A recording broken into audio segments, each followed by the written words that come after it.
welcome to Free Cheese, episode 356. I'm your Joe Dix, joined by Matt Sellner. Hello. The Free Cheese is a weekly video game podcast about video games brought to you once a week by thefreecheese.com. You're amped. Dude, when's the last time you snuck into a hotel and went swimming? Never, but I should have thought about that before I signed my lease. Well, let me ask you this. What are you doing this weekend? Let's go to the beach. I'm on a boat. Man, forget the boat. Let's drive to the beach. Let's go swimming in a hotel. Matt, we got a lot of news this week. New Smash character announcement. A new Dota competitor to talk about later on. We've both been playing some polarizing video games. Some in the world of video than games. others. Hey, some would argue that both are brand new, hot on the scene. Doubtful. Doubtful. Not both, at least. Before that, you know what? Well, we'll get there. How are you doing this week? I'm great, you know? It's just another week. I think my highlight is the IKEA run that we discussed before. And yeah. How was that your first time doing end-to-end IKEA touring? I've done it before as a kid, not for like myself though. I kind of got dealt the bad hand, had to tag along. But no, I did it, and we successfully bought almost nothing. Good, there you go. We bought 2 lamps.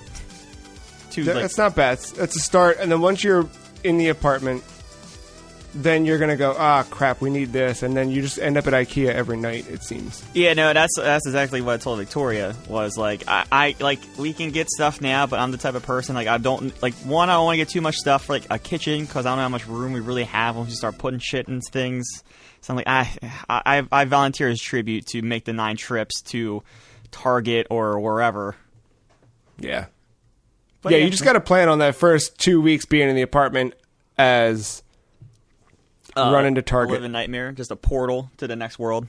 Basically, a portal to Target. That's what your life becomes. I'm just living Crash Bandicoot's life. Yeah, that's it. Ding, ding, ding, ding, ding, ding, ding, ding, ding.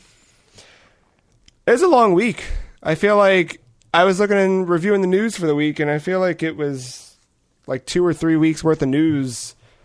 And I also feel, not just because of the volume, but because some of the stories, I was like, that was Monday? Wow, all right. I guess so. Other than that, I don't know. I keep waking up mad at you often. Because it's hot. Dude, you've become synonymous with my hatred for the weather.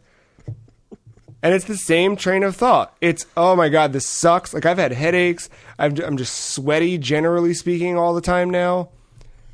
And I wake up mad. And then the thought process follows. Who would like this? And then I see that grin right there. And I'm like, God damn it. It's bad. It's a bad connotation. But it is one that you've created. So I can't take the blame for it at this point. I don't care. I like the warm weather. See me in October. In other news, Doom Patrol Season 2's out. Not fully, but that hit, and the first 3 episodes dropped on DC Universe. I didn't watch it, obviously, but people like that first season.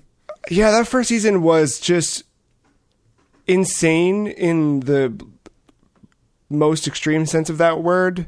And that I feel like that's an adjective that gets thrown around loosely and lightly, but it just really genuinely went all over the place while staying completely human.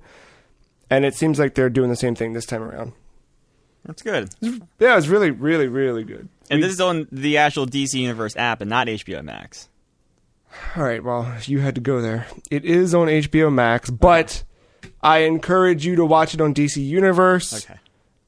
Because I'm worried about that service getting shut down at some point, and I think it would suck if it got shut down at some point. Also, I have HBO Max, so... Yeah, I know. Well, I can't help that my HBO Now subscription turned into Max just... Oh, is that what happened? Yeah. Interesting. No. It's I can't fault anybody for that. No, if you've got means to watch it, go for it.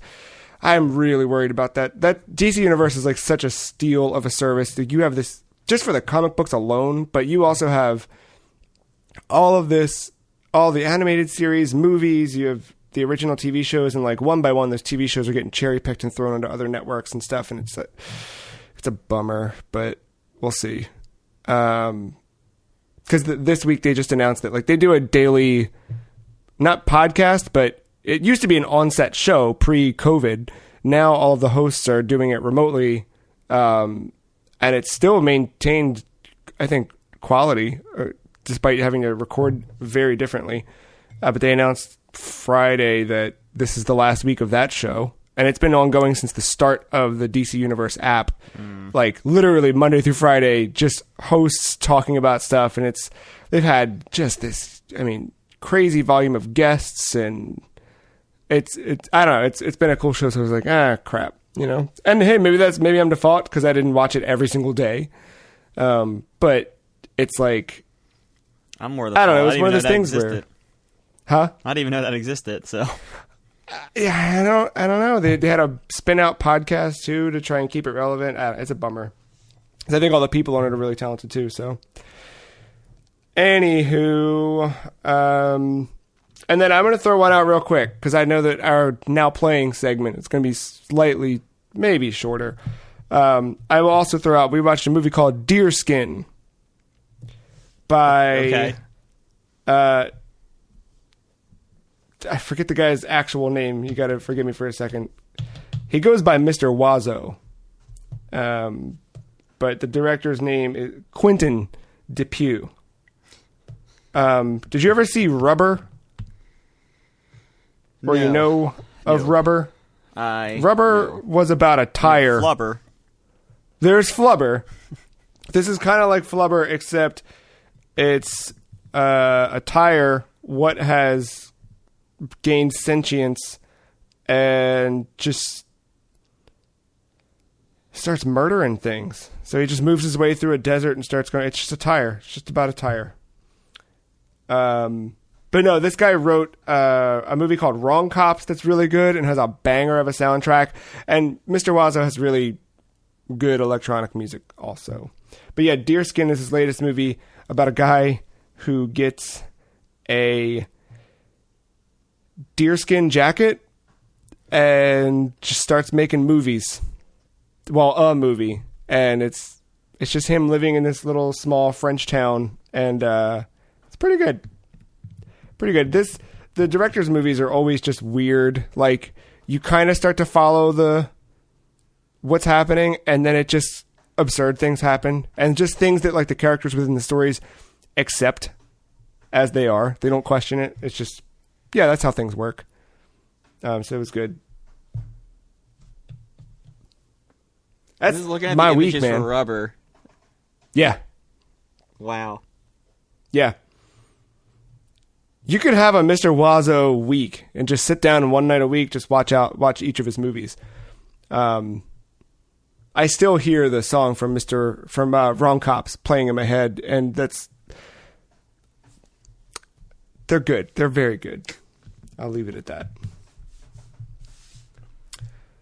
Speaking of very good, Ninjala released this week. It sure did. To very good reception, or how are we feeling about it, Matt? I installed it, but I did not play it. I played it once, and I don't have the drive to go back to it. Oh. So I see. Yes. So what is Ninjala for people? Because I tried to explain it, but it's Ninjala is a like 1v1 up to 8 players, just combat thing. There's like a battle royale, but it's not battle royale. It's more like a free for all where there's points, and you get points for depth and hitting things in the world and collecting things. And Nippon, isn't that what the KO thing is? When you stick people to a wall, I think that's what it is. Nippon, something like that. Is that? I don't know. That means Japan. I don't know. I forget. I played it, like you said, this week's felt like 3 weeks, and I think I played this, what was it, Wednesday night? The night it released, honestly. I think that's when it dropped, was Wednesday, yeah. So, yeah, like, it's good. Like, mechanically, it's really good. There's a lot of stuff to it. The tutorial goes into the basics, but then, like, if you go into the actual tutorial menus, you learn so much more. Like, I didn't know what I was doing wrong with the bubblegum blowing, because, like, you can blow a bubblegum, but if you get hit while you're blowing up the bubblegum, you get stuck. But if you kind of blow it and then, like, almost like throwing it, some kind of mechanic where you, like, you launch it. And, like, you can stick people, so that way you whack on them. There are these, like, burst counters, and it's almost like, I don't know, I'm not the big Street Fighter person, but I feel like it's some kind of meter, like, burn in, like, a fighting game that you can use to, like, get out of these combos. And then if you do that right, it turns into this, like, actual rock, paper, scissors mechanic where you can go left, right, down, or up, and then it's literally rock, paper, scissors, guessing in that way. You know, you go around and collect these things for S energy, and if you get enough, you can upgrade your weapon. You can like, as you increase the S energy meter, you get more counters to burn. You can go into this S energy mode that makes you almost invincible. And when you get into a counter, like, there is a bunch there to learn, and actually, like, playing it is pretty fun. Once you get into a game for those 3 minutes, 4 minutes, 5 minutes, somewhere, because it counts. I think it's 240. So 4 minutes. Like, it's fun. It's a little bit mayhem. In the right amount of way. The navigating the level with you and the bubblegum thing. Like, at first I was just running around, realized I was slow, but then I learned, like, if you jump, blow a bubble, and then use that bubble, you get, like, a speed burst across the map. So, like, once you figure that out, you start maneuvering around the map pretty quickly, and the map is, like, just the right size for these 8 people, and, like, you can get into the middle of these 1v1 fights and just try to, like, pick off people. Like, there is a lot going on mechanically in that game, and I appreciate the hell out of it. The rest of the package is like, for starters, the menu UI, from, like, the main menu to equipping things to, like, trying to figure out if you're in a game, is a mess. I remember, I mean, I only did the beta, but yeah, like, trying to swap characters out, you got there, but it was a lot of steps and a lot of, like, sub-menus and things. And, like, the one, like, I tried to, like, I think I unlocked, like, a new weapon set, which has, and it's very much like Splatoon, where if you get a new set of weapons, it totally changes your, like, special your whole attacks. Loadout, Yeah, so it's very much like that. So I was trying to go to a different set, but when I switched sets, it would not let me matchmake. And it said that this is not available to use in this mode.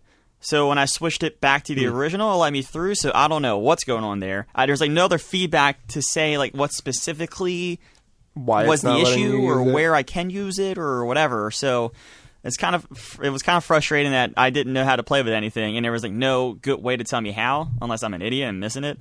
So yeah, like, the menu, I think, needs a little bit of work. And I, like, the other thing is, like, I think it needs, like, another mode. Like, the one, I was gonna say, it's just the one mode, right? Yeah, and that's at least for now. There is, like, if you buy this season, you get, like, a single player, like, story campaign kind of thing.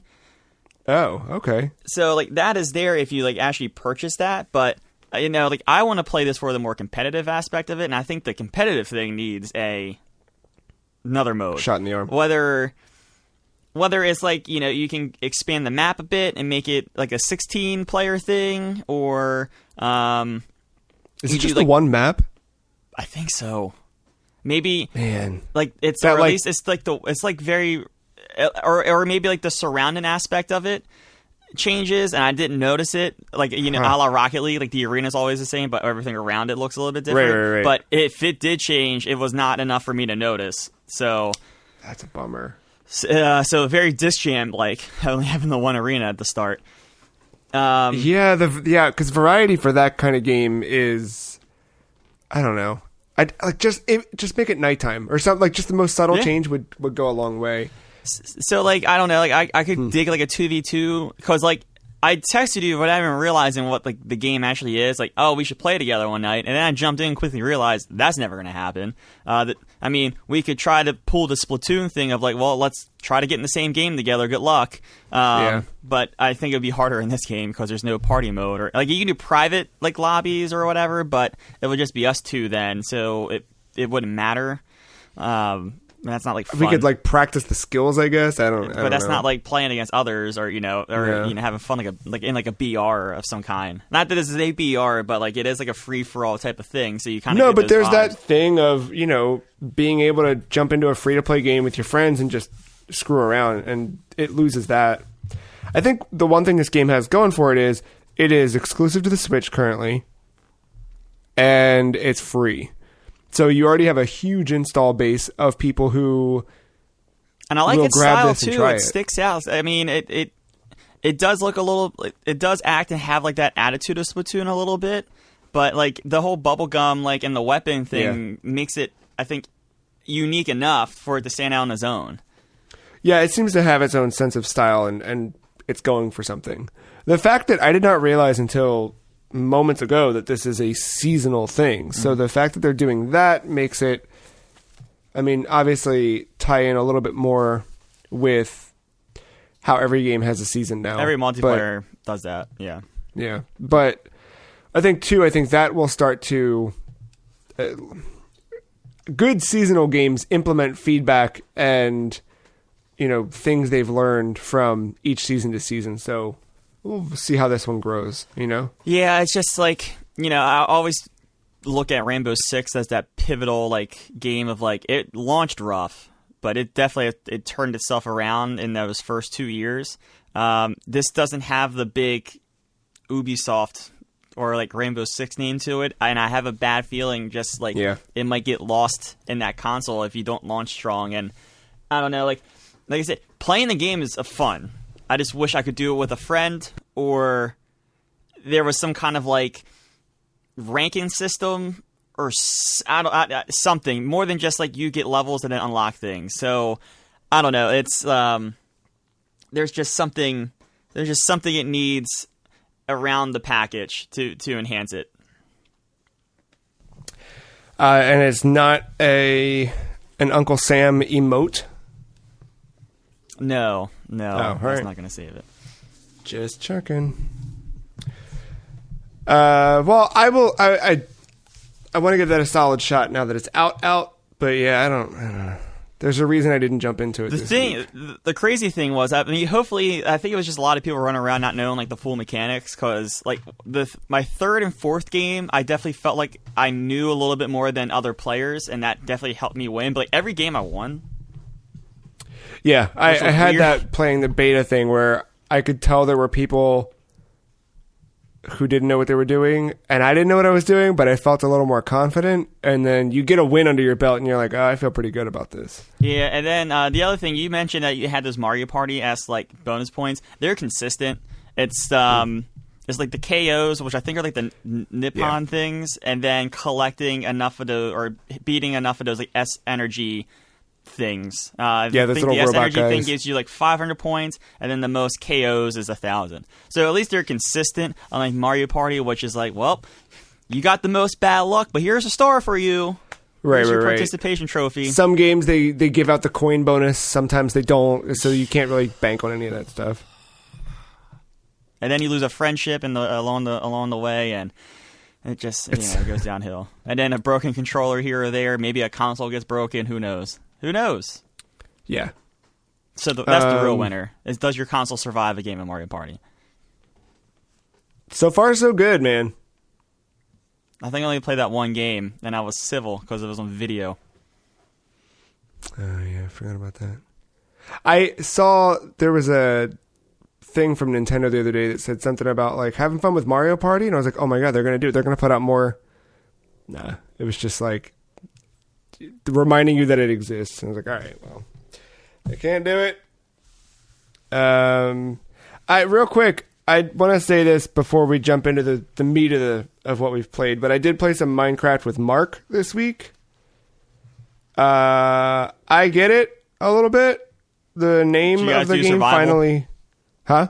Guys do survival? I have no idea. Where you have the demons and stuff at night? Well, not demons, but skeleton boys, spiders. There were enemies coming at us. You play survival. Okay, survival. Okay. But I understand the name of it now. Like that clicked with me. Yeah, I know. 10 years of walking past foam swords and Target and pickaxes and shit.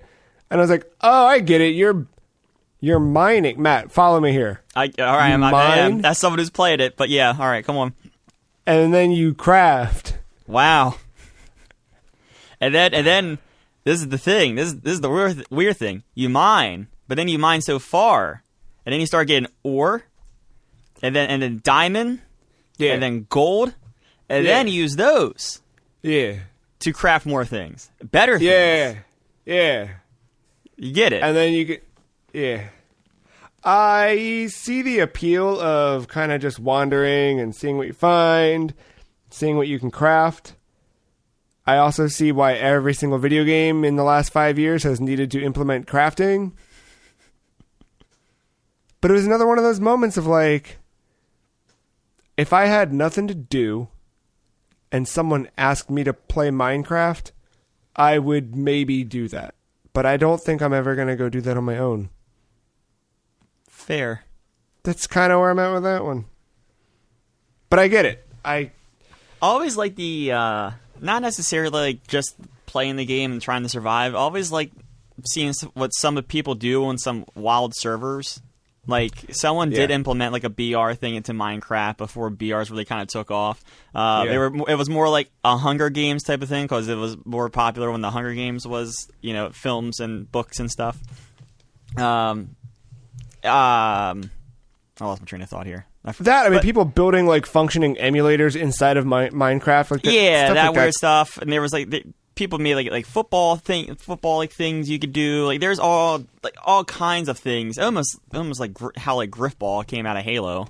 Right. So there's all kinds of things you can do. There is a legitimate sandbox there. It's just like I don't want to build it. I just want to play their sandbox. It's the same thing as like Dreams to me, where it was like, this is impressive, but I am not going to dedicate the time to make any of that stuff. And, I will gladly look at like a 15-second clip of some, cut of how someone made a thing. I think, also, I just don't like the art style. Like, not one bit. I mean... I never did. I still don't. And then it started, like, I installed Don't Starve, because I was like, well, why not Goth Minecraft? And I put that back on my PC, and I didn't even launch it. I just started thinking about it again, and I'm like, oh, right. You have to collect, and then you craft, and then you... Nah, I'm good. Like, I just... And then you don't starve, Yeah, but again, like, if one of you two said, like, hey, I got this installed, you want to play? I'd be like, all right, I don't do anything. But, yeah, I don't know. No. I'm glad you get it. I'm glad it's I get it now. I understand what names mean. It's, but yeah, I don't know. Speaking of crafting, you've been putting together some med kits and throwing bricks and turning tricks. The Last of Us Part 2, Matt. Part 2. Hit me. So I a little sour on the game last week. That kind of 180'd about like 2 days later. I think it was just a slow Full start. 180. Yeah, like this is really good. Like, oh, good. This is like really, really good. Like the gameplay finally opened up, and I think I even said it last week. It could very much be just an Uncharted 4 slow start, and last week might have been one of those perfect times where like I wish we recorded on Sunday maybe instead of Saturday, because it would have given me another day or at least a couple more hours with the game, and I would have been able to feel a little bit better about it. But man, like. So, like, I was right around the corner from some shamblers. Like I said last week, I thought I was about to encounter something new. Yes, I encountered something very new, some a little terrifying. And then there was even another thing on top of that. Even though these were in the game in the first one, evidently, but stalkers are more apparent this time around. And, like, they, like, hide behind corners as if, like, you do when you're sneaking up or trying to hide from creatures or enemies or something like that. And then they try to ambush you, and they try to ambush you in all different ways. They try to, like, literally wrap around and, like, circulate you and then just ambush you all at one time. And the thing with them is they don't pop up in your listen mode. So it was kind of your safety net is gone with them, which is kind of impressive. You can see them peek the corner. It's not totally terrifying. Like, you can see them peek a corner if you have your light on. And once again, the clickers or these the zombies in this game don't see light, so like you have free reign to use your flashlight, which is nice. So yeah, they're not the most terrifying experiences, but they do, like, you have to be aware when they are around, especially when you do have a shambler or a clicker or even runners nearby, because if they start attacking you, it's all downhill from there. One of the things I said about the game feeling a little bit easier last week was they changed the approach for clickers. You do not need a shiv to take a clicker down because Ellie has a knife. The shamblers are kind of the new clicker this time around. Like, you have to have something to take them out with. So I thought it was weird that they nerfed the clickers the way they did, but seeing some of the other stuff, seeing the other enemy types, it was nice to I can see why they did it, but it's just nice to have that variety. Is the alternative to taking one down just running? Huh? Is the alternative to taking one down just running away? Running or being loud when you do it with a gun or something. Oh, okay. Like, okay. you still have your other means, but like, if you're trying to do like conserve your ammo or do something like that, or just stay super quiet and like before with Joel, in the first game, you needed to craft a shiv, and that was just another resource you had to make sure, like, you always had one handy in case one grabs you because you need to get out or whatever. So it felt precious to use one to just kill a clicker in the last game. This time around, it's a little bit more forgiving. But like I said, the shamblers are a legit threat. They have like an AoE like gas thing, so a bloater would throw or some kind of projectile like acid thing. The shambler does it more AoE, and just like clickers, they really can't see too well, so you can kind of get the jump on them, but like, you can't be around them when you kill them because they let out one last like boof before they totally die. So they you have to either kind of just go past them or like totally ignore them, or like if you're in the height of a gunfight, you're gonna have to figure out a way to take them down quick because they're gonna become a pain in the ass very, very quickly if you are kind of running and gunning. I am glad I'm playing on normal because I feel like the difficulty has definitely gotten increased since last week. I feel like the way the encounters are, the map setup, and all this stuff, and just the amount of enemies on screen as well. Like I definitely can see some areas where if I went back on it hard, I'd be like, oh god, this part. But not too bad on normal, especially having access to some ammo reserves. And like, I still am playing like not trying to use my ammo, even I have access to it. I remember like those times in part 1 where I just needed as much ammo as I had. So even on normal, I'm still just thinking like that. And then good to have a genuine stealth game, like, and then use it when you need it, but it's not Uncharted, right? Like, intentionally so. It is not meant to be. Yeah, no, you're not fucking Nathan Drake swinging around with his newfound grappling hook. Pop, pop, pop, pop. Yeah. Like, the pirate killer.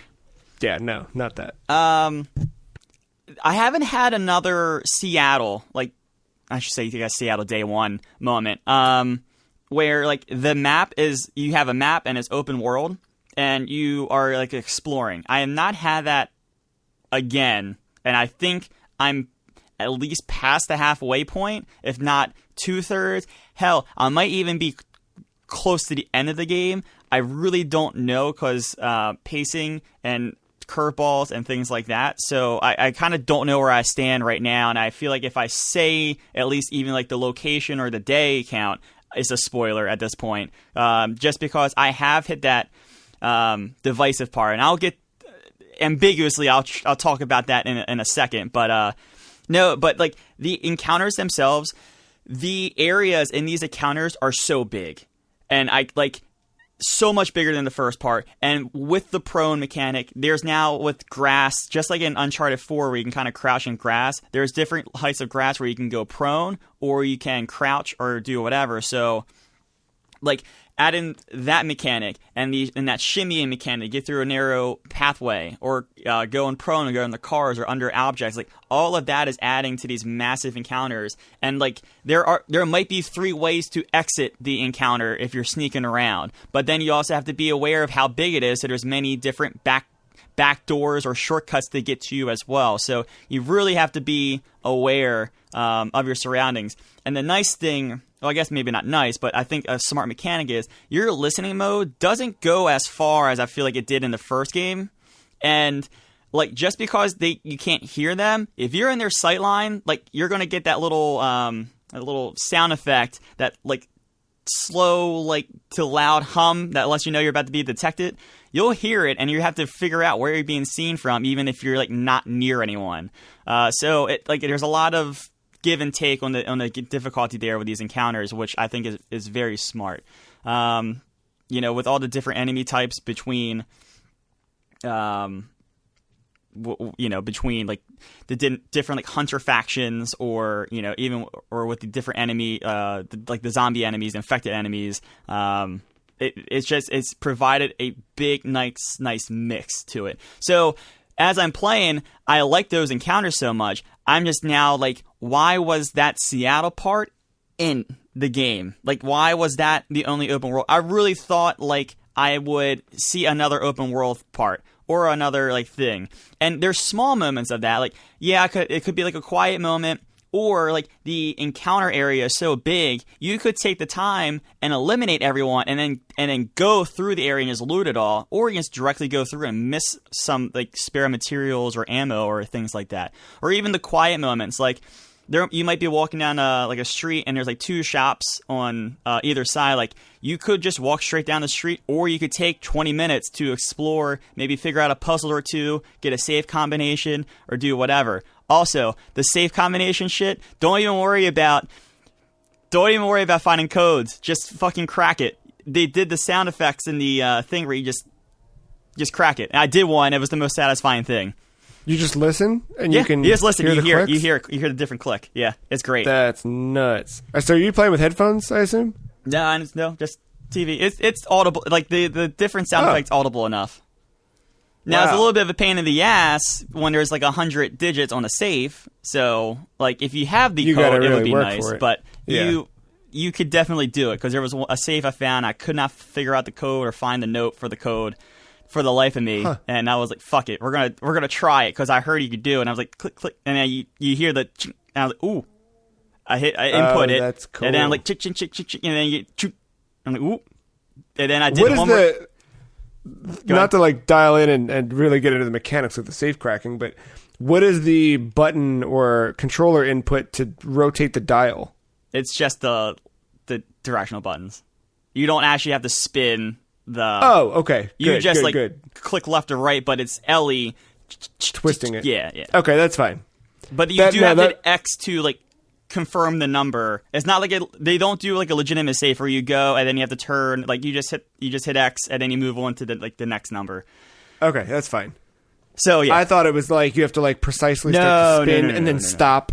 And maybe on a harder difficulty to do that. Yeah, that's cool though. I like that they added that in there. Did you see the guitar mechanics for this game? No. They used I have seen nothing about this. So they make you use the left analog stick to like pick a note, and you strum using a touchpad. I mean, I guess it's better than using it to open a map, but boy, oh boy. Yeah, they went for it. Okay. So yeah, no, the counter, like the actual gameplay has opened up tremendously. I've fallen in love with it. It's very, like, yes, it's still a lot of the same mechanics, maybe slightly altered mechanics from the first game. So it's not maybe pushing anything new in the gameplay mechanically, just the areas and the way the areas have been designed and how big they are and the amount of different ways to get around areas or just going guns blazing or however kind of the encounter shakes out. There's a lot of options there, and I appreciate it, and especially as you get more weapons and tools and upgrades and all that fun stuff. Now the polarizing part of this game, I believe I'm encountering. I have no idea what the end of this game is, so that could be the other polarizing part. I haven't really checked too much into it, but I am in the very much polarizing part right now of this game. And the only thing I can say... Real quick, just to clarify polarizing. Like... Why where are you hearing this is my question. I'm just like anecdotally, not just like on reset error or anything like that. Like, I'm finally back at work. So like for the first time in a while, without hijacking a WebEx call, I can talk to people and, get some thoughts. So, like, obviously I text some people, but there's other people like I just don't talk to like that. So finally we're back and we're talking about things, and like, you see all the critical success of this game. You see the 9s and the 10s and all that stuff and the high Metacritic score.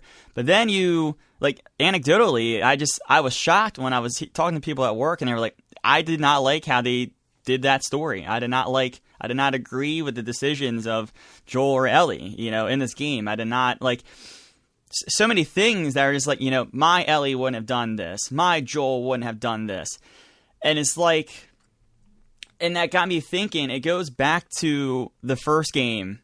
Like, and spoilers for part 1, like, you are the bad guy in the first game. I hate to say that, but like, Joel and Ellie are not superheroes. They are bad people. Ellie may be a little bit more innocent, but like, in this game, not even including the events in the game, like, you just know she's seen some shit and can do some shit. And she's grown up in this world where she has to be ruthless at times. And even in part 1, she helped Joel. Like, Joel was about to be killed at one point, and she killed a dude, strangling him to get him out of trouble. Like, they are not perfect people. And I think that's what people have to remember going into this game. Like, Nathan Drake technically is a bad dude, but like, he has shined in that game as like, he is a superhero. Him and Elena are, this not perfect couple, but they're this couple that are happy, and Sully is just like fun, like hip uncle, like parent type figure to Nathan, who's kind of broken, but is made and crafted Nathan the way he is. Like, they are a very, not stereotypical, because they are a little complicated, but like, they are good. Like, they are portrayed as very good people despite killing millions of pirates along their way for treasure. Yeah, they're the heroes of the story. They're not. They're more than just protagonists. They are the hero, right? Yeah, exactly. Like, we follow Joel and Ellie, but they're not the hero. They're the hero of their own story. But I think The Last of Us. I mean, that's yeah, right. But The Last of Us is not a world of heroes. It's a world of like grit reality. It's a world of ambiguity, and it's a world of like, there's no right, but there's also potentially no wrong either if you have the right motives. And like, the best way I can compare what's going on in part 2 is to like Modern Warfare, the campaign this past October or November. Like, you play as like 3 different people in that game, and at every story thread, there's moments where you just feel uncomfortable because either your commanding officer issued an order that you don't agree with. Just like, the rules of war in that world were so ambiguous. Like, nothing felt good. It felt just like you were warring just to war at times in that game. And in this game, it's like, you are like, yes, you wouldn't want Joel or Ellie to do certain things because you want to see them, like, you were playing as them and you want to see them like do good and all that stuff. But like, Naughty Dog's here to take you on a ride, and they're in control of it, and you just have to remember that. And you also just have to remember the world that these characters are in. When they're here to survive, right? So no matter the cost. Exactly. And protect what's close to them too. And that's the thing that they explored in the first one, and I assume they do in this one, is like, what would you do to keep yourself and whoever is around you immediately safe in the most extreme, awful of scenarios, right? And I think that at least the first one did a great job of introducing counterparts to Joel and Ellie that challenged you to think about how you would react in this situation. And everyone is trying to survive. It's just, when it's me, the game is all about, if it's me or them, it's going to be me, no matter the cost. Exactly. And I think what's just important going into having that frame of mind that like The Last of Us is more of a world, more so than it is its characters sometimes. And so there's going to be a point in the game where there's going to be a pivot, but you just have to know the world. And that's I'll leave it at that. And that's why I like what I played so much. So I'm on the good side of the fence, and like, and the gameplay has come along with me finally. So like, I'm at that like, all right, this is like Naughty Dog at their best again kind of mentality. Like I said, haven't beat the game. I don't even know exactly where I'm at as far as like completion goes, but that's fine. Like the pacing's still very strong for me at this point. Like I said, slow start initially, a jumpy middle part, but like, the pacing's picked up again. So. I mean, well, I'll talk more when it ends, and I'll probably beat it this week, to be completely honest. But yeah, unless the ending just sucks, in my opinion. Which, keep in mind, it has a lot to live up to because I thought the first game ended perfectly. Yeah, we'll see. But yeah, right now I'm enjoying the ride. I wonder. This is something that I've talked about this week with more than one person, but you pointed out how the critical reviews of the game are on the higher side, and the user reviews are kind of dipping or polarizing or divisive. And the critical review happens in a vacuum. So the critical review is happening, someone experiencing the story in the game for what it is, and then reviewing it. The user reviews are happening after people's opinions have been out there, and I feel like there's so much more that goes... in this case, spoilers, like the leaks that happen. Like, I didn't see any of them, I avoided them, but like that's also adding fuel to the fire, I think. Because you have this, like, this subsect of people who will never play this game.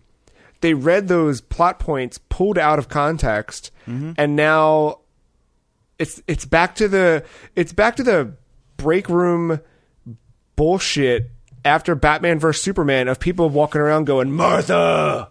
Right? And, like, just reducing that movie to just that. And, like, one, completely missing what the point of the Martha thing was anyway. And two, like, just regurgitating what somebody else's thoughts and opinions were without forming any of their own. And it's frustrating because I can't tell you why it is that I have no interest in playing The Last of Us Part 2. I don't know why. All right. I have no clue, dude. Like, I really don't know. It's the same thing. I was talking to Kyle, our friend Kyle, about it. Like, there was a morning I woke up and I just, having sugar in my coffee tasted like shit. And I've drank coffee black ever since. I can't explain it. The day before, sugar in the coffee. The day after, no sugar ever again. And I don't know what it is. I cannot explain it. There's no reason that I can define for you. There's things I can start to piece together where, like, Sony's first party output has started to bore me in the last few years, like Horizon, God of War, like all these things. Death Stranding, like all the games. But that's not Naughty Dog, I give right? a 4 out of 5. Huh? All the games I give like a 4.5 out of 5. But that's just differing opinions, right? And tastes and things like that. And I think I've shifted over the last few years or whatever. And like, but there's... Yeah, we know. Project Athia, we get it. I know. No, but like, not even that, dude. Like, it just... I don't know. It's something clicked where this game, I don't know. I'm intrigued and I still want to go back to it, but that's been the frustrating thing from the outsider's perspective is like all of these people with an opinion who maybe never played the game or who, again, are just using somebody else's opinion as their own, or that's impacting how they're approaching the game too. I think I don't know, it's an odd phenomena to watch. Yeah, and like, you know, when I say like anecdotally, like, I truly mean anecdotally. Like, you know, you can look at like the neckbeards on Reset Era and Metacritic and all those reviews and just be like, yeah, whatever. You might be just regurgitating the first Reddit comment you've seen on a post or whatever, right? But like, no, it's like I talked to people that I knew like enjoyed or knew someone that enjoyed the first game a lot, and then like I was like, oh, hey, we're back. And you know what else? What's come out since then? I started naming games, and then, you know, we started talking about The Last of Us Part 2. And they were like, And I was like, stop right there, because I haven't gotten far. Yeah. But like, really, see, and like, I wonder really, how that's many your of reaction? them... Like, can you, like, without spoilers, tell me? And it's like, you know, and they tell me the thing about, like, their Joel or Ellie would not have done that. And it's like, Yes. And it's like, all right, that's fair. but that might be the perspective of like they want them to be the heroes in this world, and it's just not the way this game is. And it's not how the first one was. That's the thing. Joel's the bad guy at the end of the first game. Right, and that's the thing too. It's not that you're Joel or Ellie wouldn't do that. Like, it's that the part of you that you see in Joel or Ellie wouldn't do that, and it's hard for someone to understand or comprehend themselves doing whatever the thing is being done. But the reality is you don't know, because this is not reality. This is not something that can actually happen. So you'd like to think that they wouldn't, but you don't know until you're in it. But like, and I don't know the specifics of this, so I could be. Yeah, I mean, it's just like, in this world, if you have a motive, that's like the driving force, right? And Joel had a legitimate motive. Like, I'm not a father, and I you are a father to 2 pigs, but like, I wouldn't know what that feeling of like, your potential daughter. Well, one daughter dying in the beginning of the game, and then having almost the same thing happen again to Ellie. There is a defense to his decision, but he's still the bad guy in the whole scheme of the world. So, this is the first conversation I've had about this game that's made me want to play it. I do want to play it just to see it through, but yeah, I don't know. I don't know. I wonder how many of those people made up their own minds about it, or how many of those people, before letting their feelings come together, ran to Reddit and read what other people were saying. Yeah. And that's kind of the sad part. Like, you don't form your own opinion. No, nobody does anymore. And I think that sucks. I think that, I don't know. But man, I can't stress it enough. Like, even if the game does end bad, like, so far the ride, like, besides some hiccups, like I said, the pacing was weird at the beginning, and it got weird right in the middle when this like big, when the divisive, like when the polarizing thing started to happen. I think the pacing dipped some there, but the like, I am along for the ride, and I can't wait to see how it ends, bad or good. Like, it's such, like, the whole presentation around it too, like the way the story is being told, I think is pretty effective at this point too. Yeah. Let's see how it feel. ends. Now you got me. I'm looking ahead at what I've got planned for the week, and it's nothing. And I'm like, do I just do it? Just pull the trigger? Like, let's see how we are at the end of this podcast. Honestly, like, if you just want to do like that, just to no, it's not even that. Like, I like the challenge of it, but I don't know. This is turning me around on it. I don't know why, but but yeah, no. I definitely think if you like the first game, I think this is a must play. All right. Yeah. Again, like, it makes no sense to me why I wasn't there day one. Why I didn't take off. I understand. A week Just listen to me last week. It's just there in the back of your head, and it's still there. It's just like what I'm experiencing is starting to outweigh that part of me. Like, I never asked for this. I didn't want this. Yeah. That's just where I'm at. Like I said, I could come back next week and be like, this game's a piece of shit. But yeah, right. Well, speaking of polarizing games, I did jump into something that left the world changed forever. Okay. This hot new title, right? Hot brand new title. No, I played and beat Metroid Other M this week. Another game that I think fell victim to, now after having played it all the way through, another game that I think fell victim to the like reductive nature of internet comments. It's not to completely excuse the game for what it is, because the game does have legitimate things about it that are off. But the deeper I go into it, the more I feel like it's not just a good game, it's a really good Metroid game.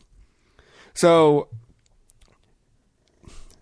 what I don't want to do is sit here and list out people's complaints and then why I counter them, because I could do that, and maybe somewhere I will do that, but I don't want to do that here. Unless you can think of things specifically that are like, well, hold on, I heard this.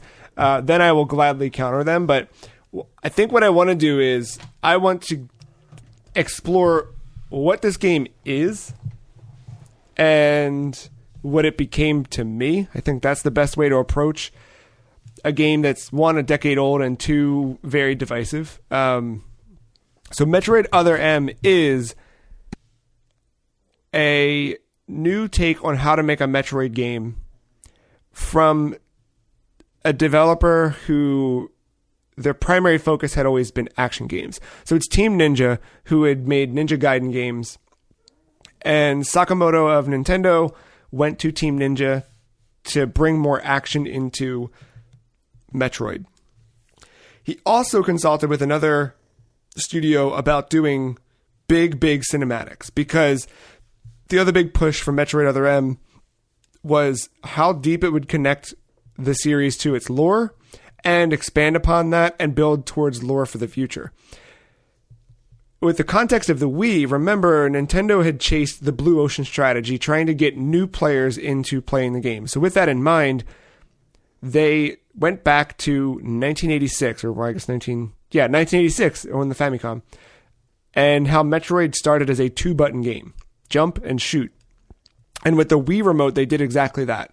So using a Wii remote on its side, you control this game by D-pad for movement, and you jump with the 2 button on the Wii remote and shoot with the 1 button on the Wii remote. And you're moving Samus through a 3D space, and then when you need to fire a missile or something, you turn the Wii remote toward the screen and it goes into visor mode. You're stationary as Samus, and you're moving a cursor around the screen to point and shoot at that point.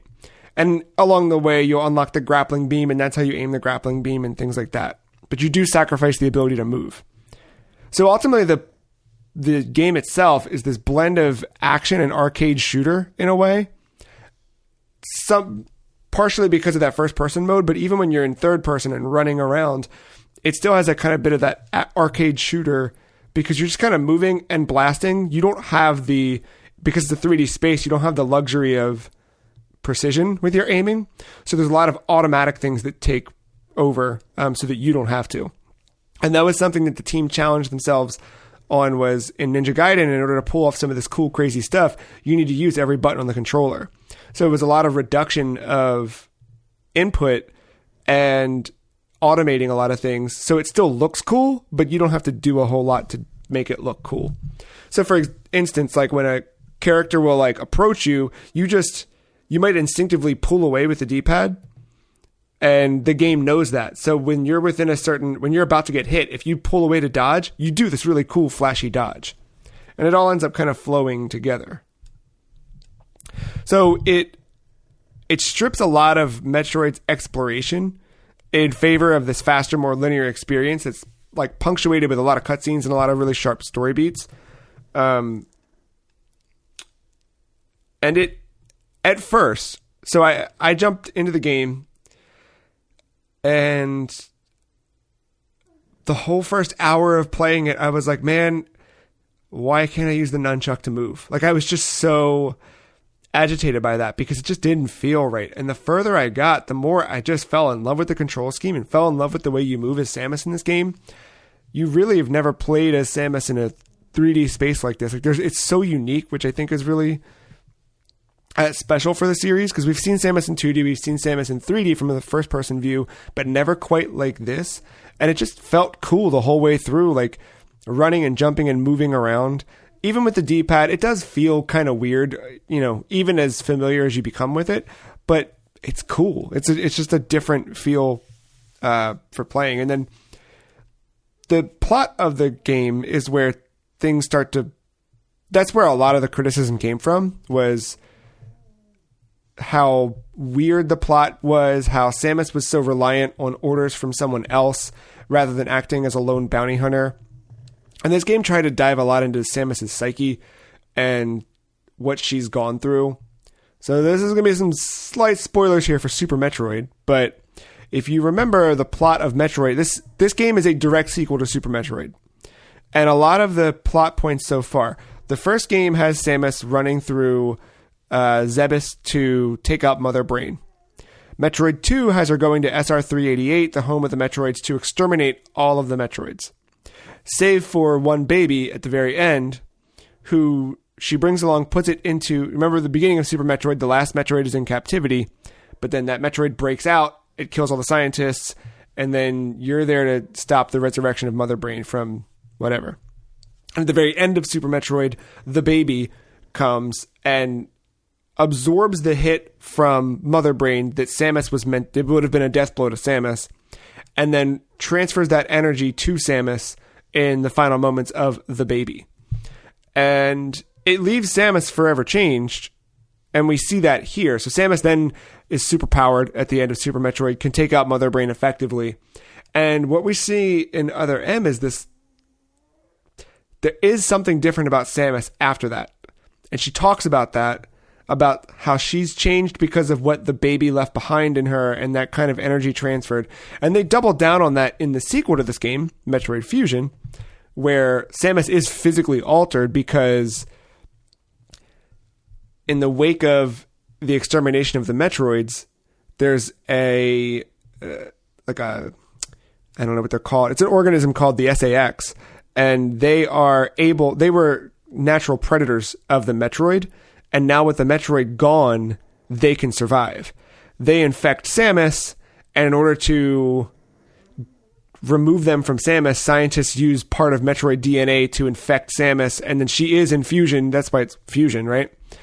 But even in this game, there's something that's different about her that wasn't there in Super Metroid. So there's so many layers to this. And some of the English localization loses a bit of that.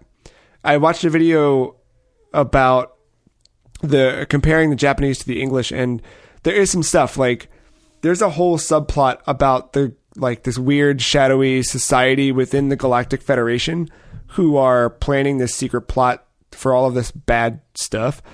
So they're like manufacturing new Metroids. Say it again. Are they called the Thorn?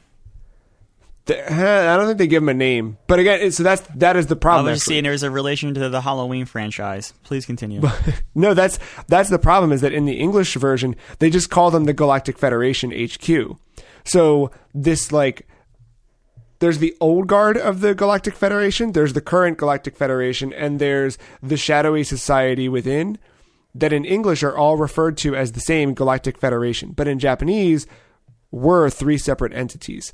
So there's stuff like that the nuance is lost in the English translation, but the plot is still there. And when you really break out that plot, there's so much potential for a future Metroid game of all of this weird stuff. And in this game, by the end of it, you find out that there's this thing where they're creating a new breed of Metroid that are immune to being frozen, which, if you've played any Metroid game, you know that in order to kill them, you freeze them and you shoot them with rockets.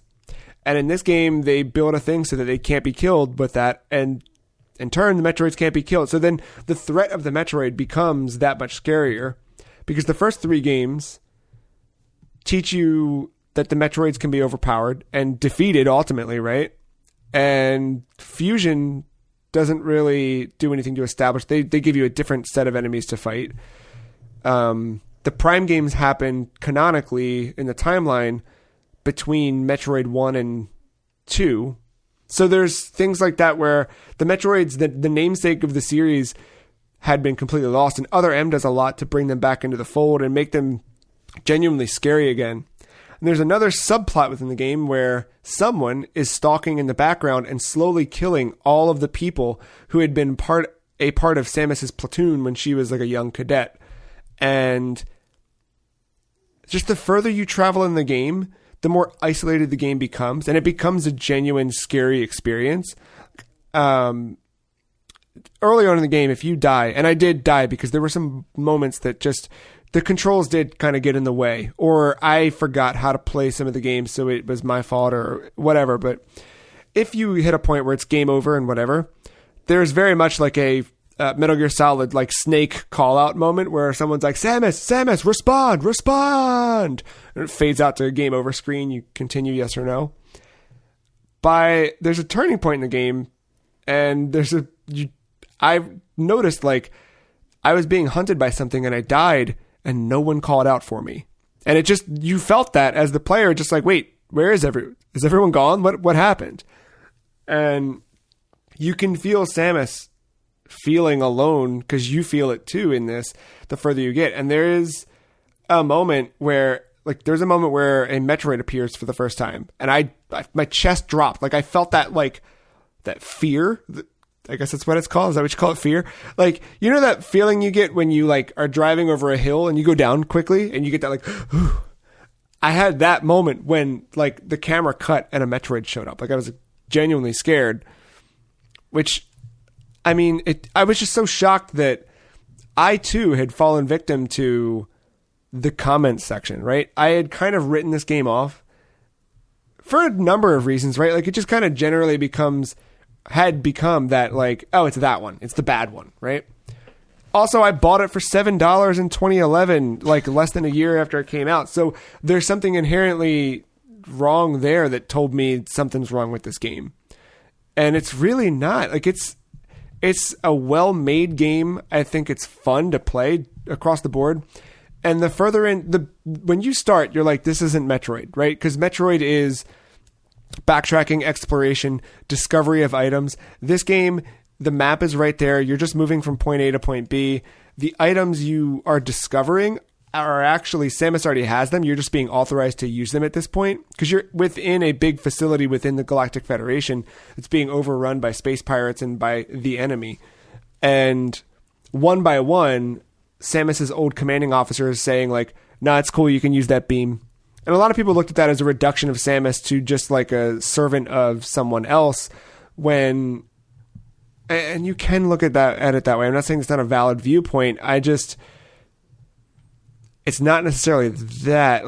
It was a different way for them to give you the upgrades rather than Samus finding them, because I think Samus finding her upgrades each time has been played out. So this is a different approach for that, and I didn't fault them for going down a different road. Her losing all her stuff is an expectation almost at this point. Right, and for this to be okay, well, we still need a limitation because you can't have Samus start completely powerful, but doing that limitation a bit differently, I think, worked. And there's a part where, I think it's really intelligently done. At the very end, you do have to use the power bomb. No one tells you can use it. You just, as the player, are power bomb? Is that what I got to do? How would I? Okay, it's probably this. And I tried what I thought might be the power bomb. Nothing ever told me. Nothing ever said, Samus, you're authorized to use it. And it worked. And it was that moment of it played again into the story of no, Samus is alone. She's making her own. I don't know. There was so much to it that just worked for me and clicked in a way that I did not expect at all. It's one of my favorite Metroid games, if not, and it's not my favorite, I don't think. I think Zero Mission's still there, but I do want to play Zero Mission again just to see. But dude, Other M is a fantastic video game across the board. And it is fully Metroid. By the end of it, you are backtracking to find things. You're working through different areas and you're seeing, oh wait, now I have this ability. I can do that. I can get up here now. I can move over there. It is a full Metroid experience. And beating the game, I will say beating the game felt kind of lackluster. I remember the other night we were getting ready to eat dinner and watch something. And I was like, all right, let me hit a save point really quickly and then we'll eat. And then this cutscene plays out and the game there's credits. And I was like, give me an extra minute. I just beat the game. I want to see the credits. It's I didn't expect I was going to be there at all. And after that, it comes up and you find out that all right, the Galactic Federation is going to blow up this bottle ship that Samus is on. So you got to get what you got to get and get out. So then you get to run through. So I was like, all right, well, I'm going to run through. I'm just going to 100% this because after you get through, you get a percentage marker on the map of how many each sector of the map, how many items you've collected percentage wise. And they've got all the items with little flashing blue things on the screen. So it becomes very easy to go get all of the items if you want to. I was like, let me do that. And as I'm wandering through, after beating the game and seeing the final whatever, there's another boss that you fight that's totally surprised, totally secret, and plays into so much more of the lore that was really, really cool, tying back into Mother Brain and this weird idea of sentience after death and cool shit like that. And then after that, there's a self-destruct sequence where you have to run through, which I was kind of pissed off about because I wasn't done collecting items and they forced me to do the self-destruct thing. But even after that, I go to the title screen where my save is, and I just have like an extra icon showing that I did that extra part, but I can still jump in and collect all the items. So I think I might do that still, because it's fun to run around that world and just explore. But yeah, my takeaway is don't read the internet. Don't trust people. Make up your own opinion about things. It's not to say that, reviews and things are not helpful, but across the board, I think that like people who I would generally respect their opinion of, not just some random person on Twitter screaming Martha, but someone who I might read a review of may have written this game off, and I would have heard them and been like, yep, got it. That's the bad one. And you just that became inherent. But I'm telling you, playing that this week, and maybe that's my approach. Maybe I went into it looking optimistically at it and not with a critical eye. And maybe I'm overlooking some things that are bad, but I don't think so. And I really liked it. And I'm like more so now than ever. I said at the beginning of the year when we did our predictions episode, this is the year that you'll believe a Samus can roll, or whatever I said that was stupid at the time. And I think I'm ready for some more Metroid. I want to see what other things they can do in this world and with the story they want to tell. Well, you have a logo, so. Oh, God. I don't even know if we have that anymore, man. After that restart. I would really like if we had at least, I really don't think Prime, I think Prime 4 is next year. Here's the way I see it. You ready? I see we get the announcement of a follow-up to what Mercury Steam did with Samus Returns on 3DS. I think we get an actual sequel to Fusion this year. We see it this year. I think it probably comes out early next year. I think along the way, you get Metroid Prime Trilogy on Switch, and then you get Metroid Prime 4 by holiday next year. Because next year is the 35th anniversary of both Zelda and Metroid. And I think the two of them, I think Nintendo will build this kind of big package for the next year, just to bring Samus back into the fold. Because Samus is the most long-running character besides Mario and, well, I guess Donkey Kong, but they changed him with Rare's Donkey Kong. But I mean, Mario and Link have been the, prominent. I feel like you always get a Mario game, you always get a Zelda game, but you don't often get a Metroid game. But I feel like the character's just as important, if not more than both of them at times. Maybe not more than Mario. Mario's pretty universally loved. Well, look, you've inspired me to maybe go back, plug in my Super Nintendo, and retry Batman Forever. That's the way to do it, man. You could honestly, if someone listening is like, all right, well, you've totally convinced me, but I don't have a way to play it because for some reason you don't have your Wii U plugged in. The game is available on Wii U Virtual Console. You can buy it. I think it's $20. If you have a time machine, you can go to Best Buy in 2011 and buy it for $7, like I did, for the Wii itself. But otherwise, I found. So there's a video. Well, wait, that that's was a good linked point. That if you really were looking for this game, you can still get the Wii copy and put it into your Wii U, right? That's exactly what I did. Sure, yeah, there's yeah, some $2 bargain bin somewhere in a GameStop. Totally, yeah. If you have a Wii or a Wii U, this is still playable via both. And yeah, you can grab this for next to nothing, I'm sure. I bought it brand new sealed for $7. So you could find a copy. But the MetroidDatabase.com, it might be Metroid-database.com, I can't remember now. There was a link to an Other M video, coincidentally this week, like midweek, as I'm like falling back in love with Metroid and looking through, I'm like, all right, I need to soak up all the Metroid that I can. And there's a thing on their front page of a guy, I should just pull it up so I can tell you exactly what it is. But a guy who went through and compared the Japanese translation with the English translation. And he points out exactly what was wrong and whatever. He does a really good job of setting up what Metroid is. What is a Metroid game? And he talks about the horror of it, the exploration, the elevation or escalation of what items you get.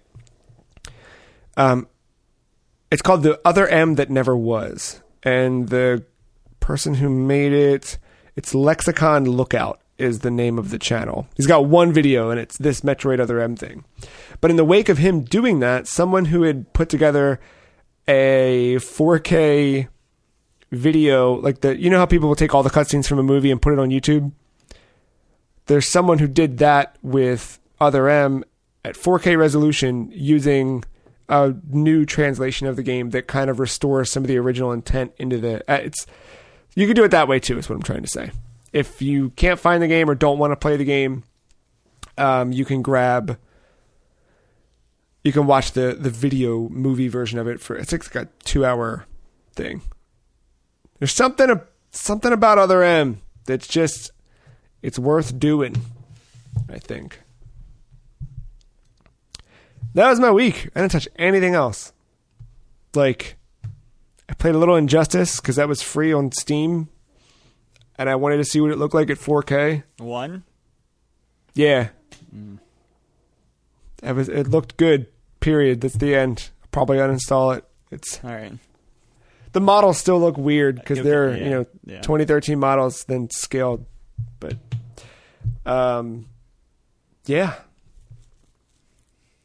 So I don't know. Walking away from that, I think whether it's The Last of Us 2, whether it's Metroid Other M, whether it's whatever it is, just have an open mind and approach things with your opinion. Or don't let somebody else make up your mind for you. Huh? Or trust us. Don't trust us. That's the point. Well, I'm just saying, don't play Final Fantasy 13. That game's garbage. Play it. Make up your own. No, I played it. It's garbage. No one is going to make a game. And 10-2. Don't play 10-2 either. Garbage. No one is going to spend millions of dollars and money. I'm not saying the games can't be bad. I'm saying that no one sets out to make a bad game. I know no one sets out to make a bad game. Sometimes it happens. It's true. Look at Batman Forever. I made up my mind. I'm not doing that. Nope. I'm fucking sticking with my opinion. Batman Forever sucks. That is not a good game. No, it's not at all. It's terrible. That's a pretty bad game. The control scheme is so bad. That's a pretty bad game. Dad, if you're interested in Batman Forever, just watch the Digital Foundry video. Did you watch that one where he played through the whole game? I think I fell asleep watching it, but dude, I saw enough, and he's like, "What the fuck?" So bad. It's always my favorite when no matter who you watch play for the first time, them trying to get the bat thing to go up the first ceiling to the second level is the absolute best. And then them trying to jump down in that electrical room, and especially if they're playing co-op and they both have to go down at the same time. Oh, it's a mess. I hear the music in my head too now. Well, we're gonna take a break. We're gonna play some Batman Forever, and when we come back, we've got some news. Hey, some news involving Batman. Look at that. Yeah. We'll be back right after this.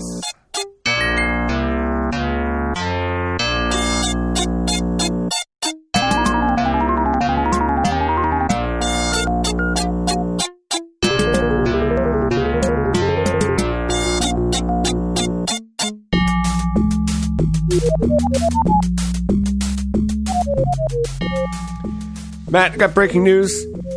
This is not in Slack. Don't go looking for the headline here. Uh-oh. Have you heard the rumors? The King will return. It is being reported that Michael Keaton will reprise his role as the Batman in that upcoming Ezra Miller Flashpoint movie. I've seen that rumor. I want to believe, so badly, I want to believe. That's all I've ever wanted forever, is just you do a Terry McGinnis story, Michael Keaton as old-ass Bruce, but we'll see. I don't know. Either way, I think that movie's going to be potentially fun. It seemed like Ezra Miller was working on it with Grant Morrison to rewrite the script, which is already top-notch in my book. Time will tell.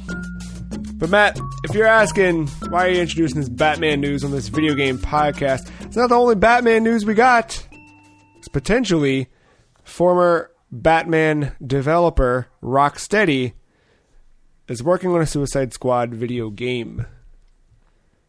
This has been tossed around a little bit over the last few years, that people think it's this, that people are assuming it's Suicide Squad, and some domain names were registered, such as Suicide Squad KillTheJusticeLeague.com. Eurogamer reporting that is a contender for the game's final title and a good summation of what you can expect the next big project from Rocksteady to be all about. Other domains registered include SuicideSquadGame.com and GothamKnightsGame.com. Gotham Knights referring to the unannounced but heavily teased Warner Brothers Montreal developed game. So both of these projects are set to be, this is the word I don't like in this article, teased at Warner Brothers' upcoming DC Fandom event in August. There's a lot of stuff coming out of that DC fan, I don't know why they're calling it Fandom, but they're kind of doing like a digital Comic-Con, so to speak, in a way. So they're going to show more stuff about DC projects, movies, TV, animated comics, etc. But also both of these games are meant to finally debut. I mean, it's been a long time. Rocksteady, Arkham Knight was 2015 and Arkham Origins was 2013.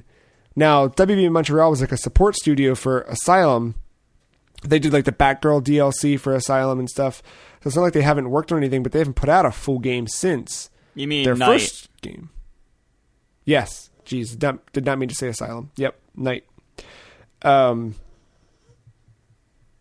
So we'll see. Where are you at on this? I know, like, you know, Batman. Me and the Batman roots run deep, but it's not that you are not without your fandom. I mean, one, I'll just take a Batman game. I think I've said this time and time again. Batman has the best fighting system. That system just carried throughout different games. I love it. The combos, like that, get that little counter, just so it feels so good. But I liked Origins. I thought it had some good ideas. It didn't change anything mechanically too well. I liked the little detective thing. Kind of like the story a little bit too. So like, I don't know. Like at times, like I know it's like the stepchild to like the other games, but I still think it holds its ground really well. I think the multiplayer was the thing that got it shit on some at times, but I think. Or it wasn't buggy or something at launch. I played it well after launch, so it wasn't. It maybe was, but for me, I remember that being like, oh, it's from a different. It's not the whatever. Yeah, and Rocksteady did as much damage to that game as well because it was not. It was after Origins came out, but after Origins had come out, Rocksteady was like, "We're not working. That's not our game." And then they very much said something along the lines of like, yeah, we're excited to see you the final piece in our trilogy, in the Arkham trilogy. And it was like, there's 4 games, dude. And they're like, yeah, the trilogy. So Rocksteady kind of dismissed it. And I think there was like some bad, I think Rocksteady wanted it to be their thing and Warner Brothers saw success and wanted something current gen. So they greenlit that project. I don't know. But I thought it was good generally. I thought it was, yeah. Like you said, it had good ideas. I like the Mega Man approach to like defeat a boss, get its weapon, and then use that in the Metroidvania. It was neat. I liked it a lot. The Suicide Squad game, I'm giving Rocksteady benefit of the doubt here. It's not the cast of characters I necessarily wanted to see from them, but it's kind of like Hideo Kojima a little bit. There was like Death Stranding looks weird as shit, but I'm along for the ride. So right, yeah, I put faith in it. So. We'll see. What I worry about is they had hired a few years ago, they were hiring for a games as a service consultant kind of thing. And with the Marvel Avengers thing being this ongoing, like I wonder if it's kind of DC's answer to that. And it's, dude, I mean, I already stopped playing Destiny 2, Phantasy Star Online 2. I've fallen out of all this stuff. Even like Magic had an expansion this week and came to Mac via the Epic Games Store, and like I haven't touched it. Don't plan on touching it. Like I want to, but I'm like, it's just these things start to feel like chores after a while, and I don't want games to. Metroid Other M, 9 hours, done. Like I don't know where you're at in the Last of Us hour count, but I'm sure that every hour feels... Huh? That's the Outlaws count. Yeah, but I feel like every hour has felt worth it at least, right? Yeah. Like, it feels like you're building towards something. Even if that ends up being a 30, 40 hour story, it's all different as it's going, where this stuff is so repetitive with games as a service, and just this generation of video games has become exhausting, you know, where I miss the narrative thing. So maybe we'll see. Yeah, I have faith though. Even if it is a games of the service and it comes out to be that, I have faith that they'll do something to that genre. Yeah, and I mean, hey, I say that I fell off Destiny, but like I did also put enough hours into Destiny's just getting through the story stuff that they did offer, so I will at least see that through. Yeah. I'm excited, but it sounds like that game is not close at all, so, you know. Super Smash Bros. Ultimate's new fighter is close, however. Debuting later today. We knew it was going to be from ARMS, and now we've learned Min Min is the new character coming to Smash. Did you watch the Sakurai presentation? Seeing Min Min in action was cool, because you kind of wondered how they were going to bring the ARMS stuff to Smash. So it seems like one button will actually swap out arms, so you can change that's cool. Min Min's actually fighting with. And he talked a lot about how it's not a character who has much verticality. She'll actually suffer when fighting in the air. So you want to keep the fight on the ground as much as possible. But yeah, she looks cool. I'm excited to try her out. She had been the one, after they announced an ARMS character was coming, she had been the one that when I went back to ARMS, I would play more as her. And so I was kind of getting excited and hopeful that would happen, but I wasn't sure. I like the little intro movie where they have her eating ramen with Captain Falcon and Kirby, and everything Smash does is just so much with like care and love, and I just still think it's crazy how much is in that game. Everyone's here, man. Real, and they keep going. They added Heihachi Mii fighter costume. They added a Fallout. The Vault Boy. Vault Boy, that's what it is. Thank you. Game just keeps getting bigger and bigger. Yeah, I mean, good on them. And this is number 1 in the new pack, right? Yeah, there's still 5. And Sakurai says that at the end. Like, he looks tired, and he's just like, hard to believe we still have 5 more characters to go. 5 more? 5 more. They're doing 6 this time. Oh, how many Fire Emblem characters? 5 2. more. Oh, yeah. 5 more. Yes. Yeah, I'm excited to see what else they do. I really can't make any guesses now. Like, really, like, anything you could guess at, it just doesn't seem Mr. real. Bandicoot, around the time of It's About Time. Yeah, I could, like, Crash is making more sense now than it did before. Because, really, like, they've exhausted a lot of the first-party options. There's still, like, you could pull in Isaac from Golden Sun. You could pull in, I don't know, Panel de Pont. I don't know. There's stuff. You can get the dude from Deadly Premonition. Yeah, he'll make a good character. Throw a briefcase. Bring in Hitman.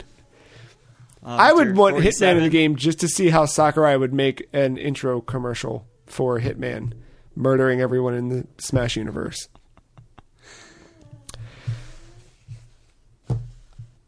I was trying to think of a murder transition, but that, yeah. Microsoft is shutting down Mixer and partnering with Facebook Gaming. Ooh. Yeah, you could see why I was trying to find the murder transition there. Know. But this was a surprise of the week. Microsoft is closing its Mixer service on July 22nd and plans to move existing partners over to Facebook Gaming. Means that this surprise announcement means Mixer partners and streamers will be transitioned to Facebook Gaming starting this week, and Microsoft will no longer operate Mixer as a service in a month's time. Phil Spencer, talking to The Verge, says, we started pretty far behind in terms of where Mixer's monthly active viewers were compared to some of the big players out there. I think the Mixer community is really going to benefit from the broad audience that Facebook has through their properties and the abilities to reach gamers in a very seamless way through the social platform Facebook has. This is weird. And I mean, it wasn't. Mixer just wasn't doing it. I mean, I think. Yeah, I think the thing that is talked about in this story from The Verge is Google has YouTube, so Stadia can rely on YouTube to integrate the push for Stadia. xCloud needed that in Mixer, and Mixer did not take off the same way that they wanted it to, and that seems like why they're pushing that way. Facebook doesn't have any sort of cloud gaming thing that we know of, and I guess this kind of confirms that, because otherwise why would they partner with Microsoft with the upcoming push for xCloud? xCloud, Microsoft's push for that is reaching 2 billion gamers. Phil Spencer continues, when we think about xCloud and the opportunity to unlock gameplay for 2 billion players, we know it's going to be critically important that our services find large audiences, and Facebook clearly gives us that opportunity. So it's more about getting the future of Xbox in front of faces. But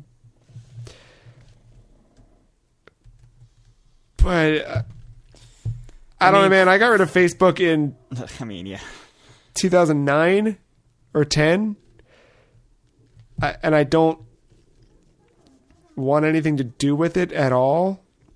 I had Instagram for a short period of time and got out of it because it started to feel like Facebook, and unbeknownst to me, somewhere in there, Facebook had purchased Instagram, so it was kind of no wonder it felt like it. But yeah, and that's just from like a user side of things. Like, that's not even looking into like the political side of what Facebook has become.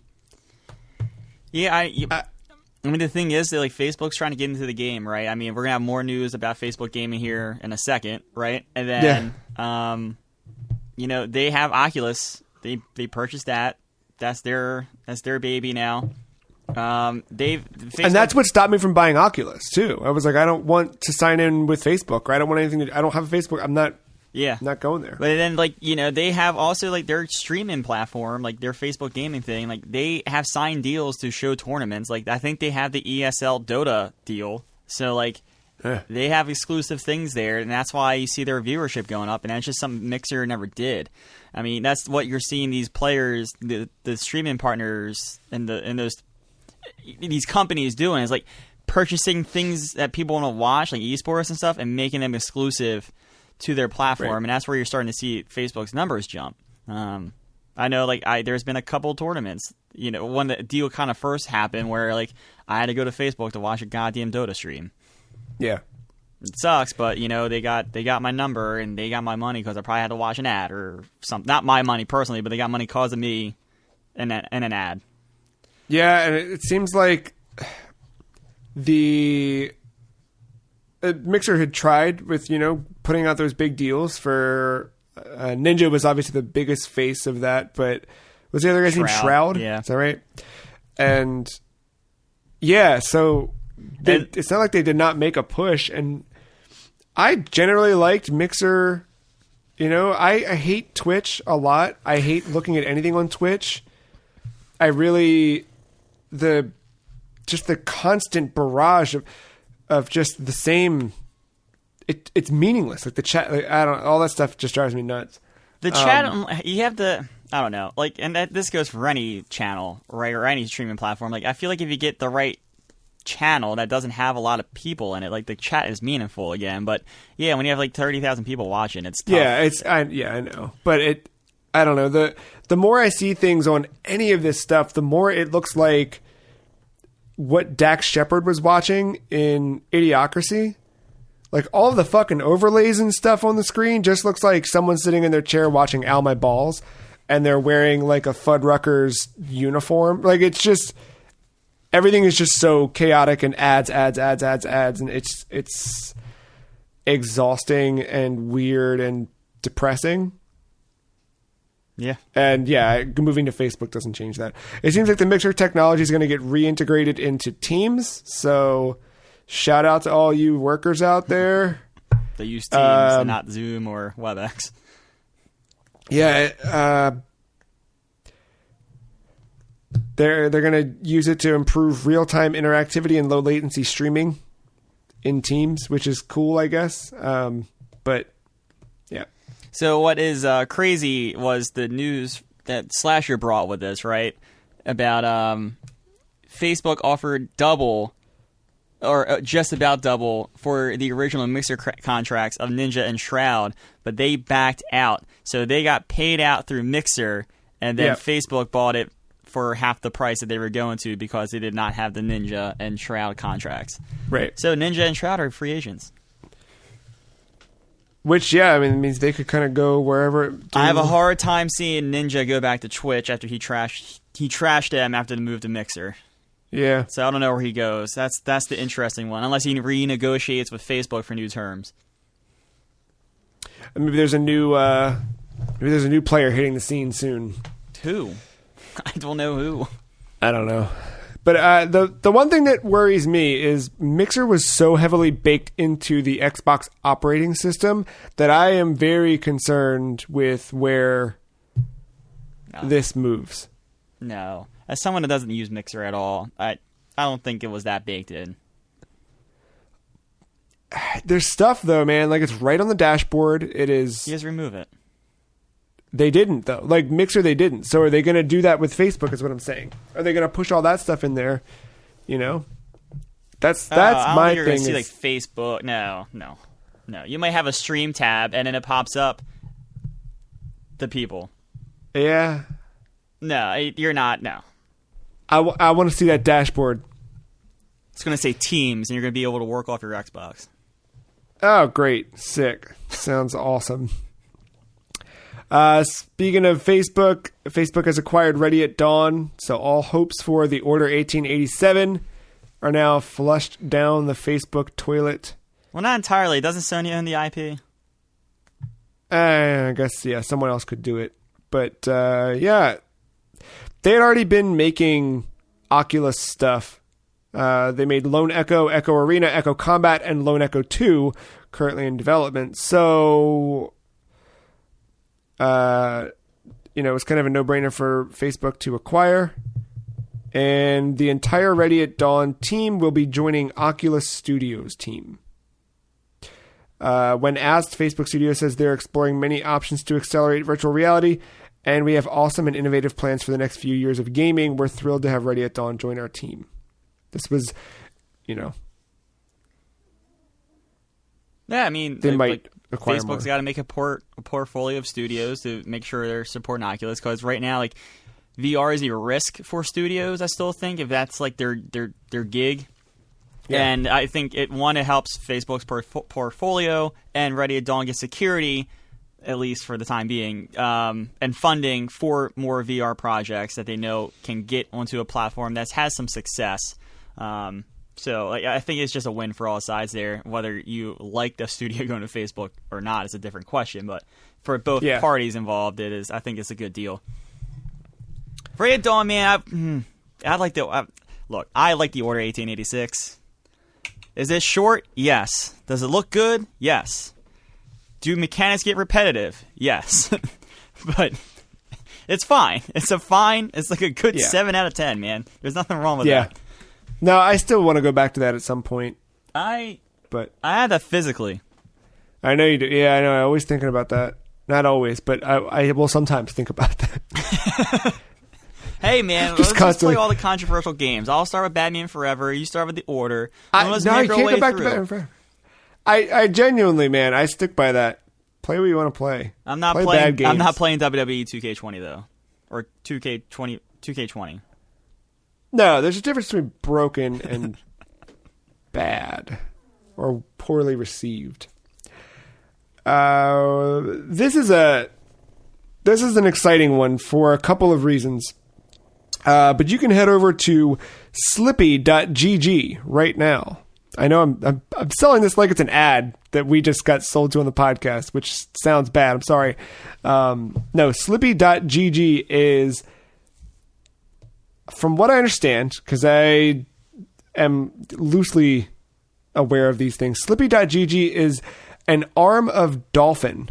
It's a version of the Dolphin emulator built with some specific features, which would be rollback netcode, integrated matchmaking, and replays built right in, which automatically saves replays of all your games in bite-sized files.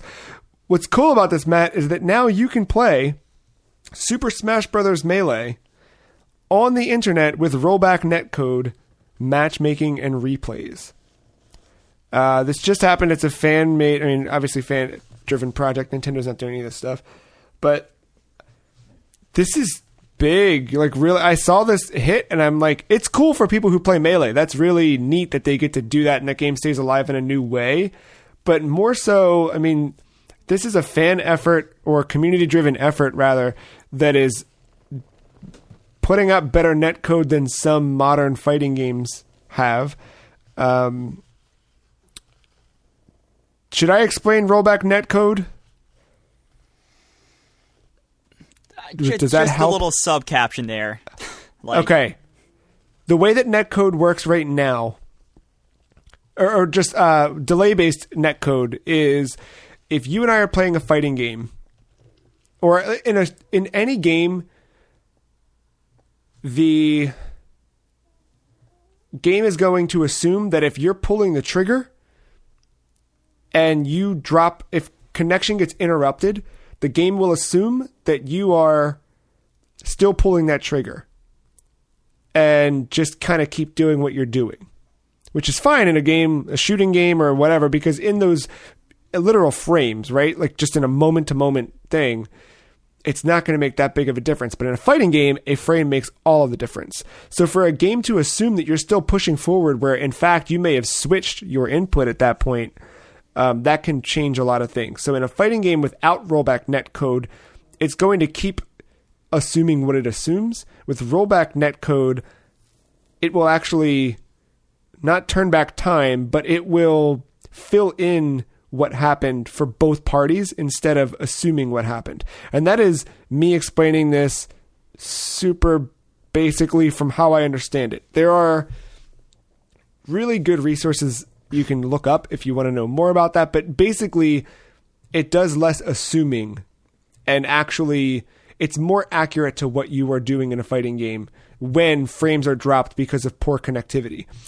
And it's integral in games where obviously you can't control online, but online gameplay is the future, right? Like you can't always have local, obviously like Evo this year is online, and with rollback netcode, it is a better way to do fighting games online, so to speak. So that's now built into this arm of Dolphin that lets you play Melee. And I think the fact that it's built into something like that, a community tool such as Dolphin, it's a big thing for game preservation and the future of game preservation. I feel there's so many possibilities or even now just with new avenues for games that you want to go back and visit. Like, I don't know, like the first thing I thought of here was like N64 is part of Dolphin, right? That's that runs through. There's different ones, but yeah, that's so what run. Dolphin is GameCube and Wii. All right, so like I don't know, like Double Dash can get a rebirth of like online because matchmaking is a thing. Yeah, you might have to. Yeah. Like Double Dash would have to like someone in the community is gonna have to patch it to like put on like the online option or whatever. But like it's going to be a lot easier for them to roll in this. Yeah. Than them have to build all that code themselves. So like I can go back to dominating some kids in Double Dash one day, maybe. Yeah, I mean it's a wild thing that Baby obviously Park the Smash has community is life. driving this. Just like the Vita I sent you that picture of from The Last of Us Part 2. So that's out now. You can give it a shot. Slippy.gg. I haven't poked it. I shared that story and I fully intended on checking it out, and I forgot. No, that was one of those ones where you shared. I was like, "What the hell is?" And then I looked, I was like, "Oh, that's really cool." Yeah. I forget. It popped late at night one night. But yeah. Let's see here. I'm gonna save that for the end because we got a release date on that one. But we got the first look at an update for Animal Crossing New Horizons for the summer, due out July 3rd. Matt, you can go diving. I heard. Swim around I did not in the see this, ocean. but I heard. Victoria, very excited. Yeah, the 3DS game had this where you could kind of wade your way out into the water and you would see bubbles coming up and you could dive for starfish and stuff like that deep in the ocean. So that is being added. There's a new drunk Gulliver who shows up dressed as a pirate.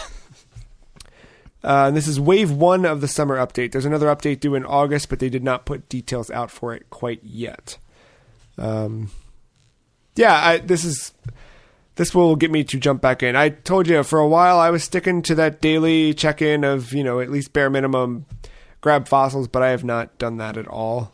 I know Katie still jumps in every now and then just to see what's there, but both of us have just kind of dried up on that one.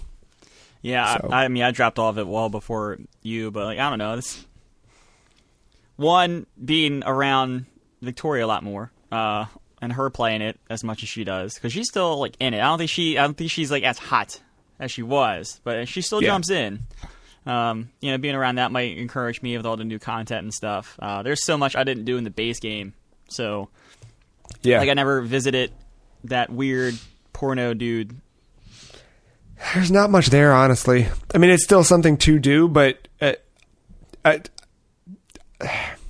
not to turn you off from visiting him further, but the real draw to visiting him is to scan your amiibo in. So if you have a lot of Animal Crossing amiibo, you can scan them in and take pictures with the... Oh, it has to be Animal Crossing amiibo. Any of the non-Animal Crossing ones I scanned in did not seem to work. The 2 I have won't fucking work then. Yeah, I tried to do... More reasoning why. Yeah. Amiibos are fucking stupid. They look my cool. Incineroar is just sitting there. So is my One day Samus. there'll be a reason for it. Well, maybe your Incineroar will work in Pokemon Unite. This is the best news of the week. So we've had a podcast where we've said, where does Pokemon go from here? And I feel like you have said, make it a MOBA. And somebody at Tencent heard that, called up the Pokemon company, and said, y'all cool if we make a MOBA? So Pokemon Unite was announced this week at that. We talked last week about how we weren't sure what was going to be announced on this June 24th event. But Pokemon Unite announced for Switch, iOS, and Android, free to play with in-app purchases. That it is a MOBA. It is a full MOBA. So what's really cool about this is you pick your character, and as you're playing, there's creeps, right? Like you're fighting other Pokemon on the field, and you're leveling up, and you're getting new moves based on how many things you defeat on the field. And then as you level up the character, you evolve. So it has that kind of natural evolution to where because you can't always use all of your abilities at the beginning of a Dota match, right? Like you have to unlock those things, and it's the same thing. They are doing it. Cross-play between Switch, iOS, and Android, which is really cool. Yep. And they did a whole... So the presentation's 11 minutes. It was kind of like the announcement, a first look, an explanation of what it is, and then they actually did a shoutcasted match. And you could see where they are going for that esports audience with this. And I don't know, man. I think it looks rad. Like... The only thing Dota's not my thing. The only but... thing that has a reservation is Tencent. And I know they did another MOBA on Switch, and I didn't like it. Although, I don't know, maybe it just didn't have an appeal to me or whatever. Yeah. But, dude, sign me up. It's cool, I don't know. I just wasn't expecting it at all, and I'm curious to see how it plays and feels, and I don't know. I've liked playing Dota here and there when we've done it. I can't do it all the time, but the idea behind it's a fun thing to jump into. So you add Pokemon to that, and it adds something familiar where suddenly... Because my problem with Dota was I never got attached to any of the characters, so I never felt like I wanted to play. Well, Dota, that's also That's also Dota's fault too, because of the way its free-to-play system work. It gives you access to every freaking character from the start, so like it's just overwhelming. Hell, there's still characters I've never even played as yet. You know, still to this day. Yeah. That's just part of it. Where like League, you know, there's usually the free character of the day, and then there's like a couple other just like free ones. And you get to explore in that way. Yeah, so like it kind of forces you, kind of shuttles you into that. But Dude, I'll run around and fucking Charmander and burn some shit, learn Ember, and then go nuts. Yeah, I mean, I could jump in. I will play as Ghastly. I'll play whoever the hell. Right? This is pretty rad. And then I'm just like thinking like, you know, you have to have a big roster for something like this, and you can just do the starters from every generation of Pokemon, and you already have a decent thing. Like obviously, I think you want a couple other fan favorites like. I'm trying to trying to think of one. I mean, you just said Ghastly, right? That's not a starter, but that would be cool to see. And that's like a ghost type. Like I could see all the types of Pokemon playing into this. Like this has a lot of potential. Yeah, I think this is cool. I want to see what it is. I want to see. Obviously, free to play comes with its own hooks. And with it being a mobile thing, that's another red flag. And then you're gonna have your Poke Passes that unlock all the costumes and shit. That's what I'm saying. I feel like yes, the Dota. I'm calling it. It's going to be a Poke Pass. I'm okay with that. You basically willed this into existence. So, but yeah, I mean, I think Dota's pricing structure. All you're buying is ever cosmetics, right? Pretty much, yeah. You know, there's no anything like that. Like. As long as we don't get into the gross mobile territory and it does remain cosmetic and that kind of stuff, I think that's cool. Or, you know, by cosmetic, I mean, I could see them charging for certain Pokemon. Right? Yeah, I'm fine with that model too. Like, you know, if I have to sink $20 at this game to get like half the roster that I'm going to use a lot, then yeah, that's fine too. Yeah, because that's a way to monetize it that's not gross, right? It's not gameplay-based monetization, which I think would be obviously unfair. I mean, it worked. I mean, it didn't really. Well, I guess it didn't really work for Heroes of the Storm, but like League of Legends still has that model. I don't think people are complaining about that model with that game. So yeah, well, we will see. This could turn out to be not fun, but I'm curious. I'm intrigued. For yourself. What is the genre left that Pokemon needs to enter?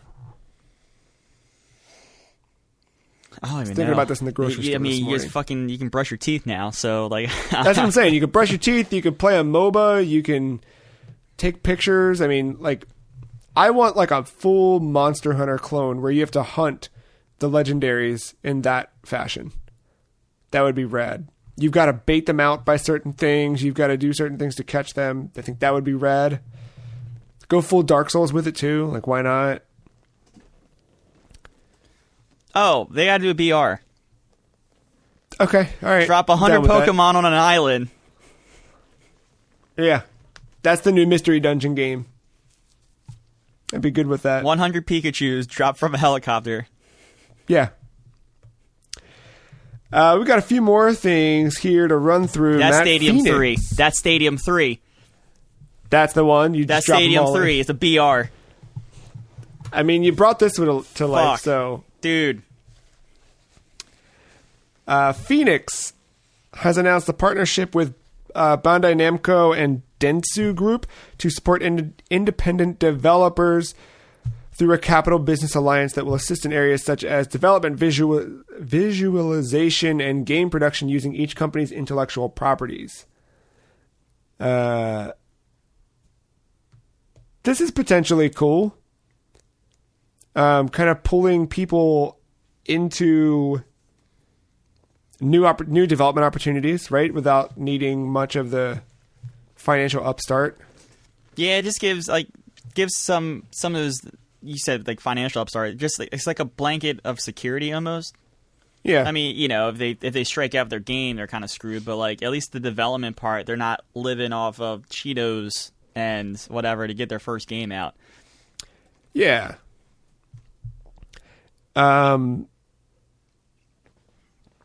I'm curious to see what comes out of this, especially the part that they are going to lend IP to developers is interesting. Yeah.